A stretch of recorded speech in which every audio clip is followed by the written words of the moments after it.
passing a melody. There are several things that you have to remember. When using passing notes, make sure that you complete the main chord structure first. And make sure that you do not harmonize the passing notes in a given melody, because passing note is not part of the chord, it's the notes between the chord tones. So let's talk about some of the cases here when using passing notes that sometimes you need to be careful, because there are several things that you should not do when adding the passing notes. So usually you use the passing notes when you have a lip of a third. So for example, look at the soprano voice. It's a C down to A, skipping down by third, right? In that case, right, you can use the passing note, the notes between the C and A, to add interest. All right, so this is how the passing notes work when you have a lip of a third, right? So C down to A, so you want to add a passing note in between.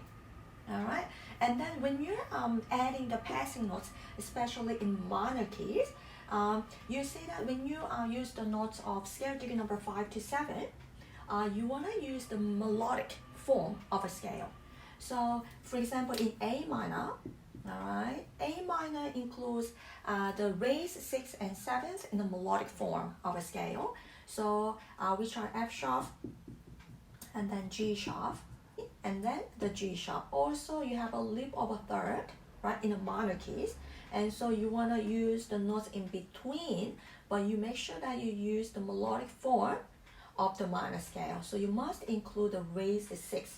Whenever you're using the notes in the scale degree number 5 to 7, you need to use the melodic form of the minor scale. That's how you got the raised 6th here, which is F sharp. And then another case is that you see that the alto voice is stepping down, right? But make sure that whenever you have you see stepping down, which means the notes the distance between the notes are second. So this is a second, and also it's going down by a second. All right, so you make sure that reserve of a second interval move in contrary motion. So whenever you see passing notes moving down by second, right, they must move in contrary motion, which means you see the passing notes in the alto voice, right, it's going down, then you have to keep the soprano going up. So they move in contrary motion. All right, again, reserve of a second must move in a contrary motion. All right, so now let's look at this one. All right, you see this is one of the example of consecutive eighths, right? So you see the octave here, and then also you see followed by another octave. So they are moving in a parallel motion. They're both going up in a parallel motion. So that is a consecutive eighth. All right, and even if you have a passing note in between, doesn't really get rid of consecutive eighths. All right, okay, and also consecutive fifth can be occurred by passing notes. So for example here, so this is the interval of a sixth. All right, and that are the fifth interval. All right, but even if you have a passing note here, doesn't mean that it gets rid of the consecutive fifths. All right, yes, so in that case you have to get rid of the passing notes, or you have to change the notes in alto voice to get rid of the consecutive fifths.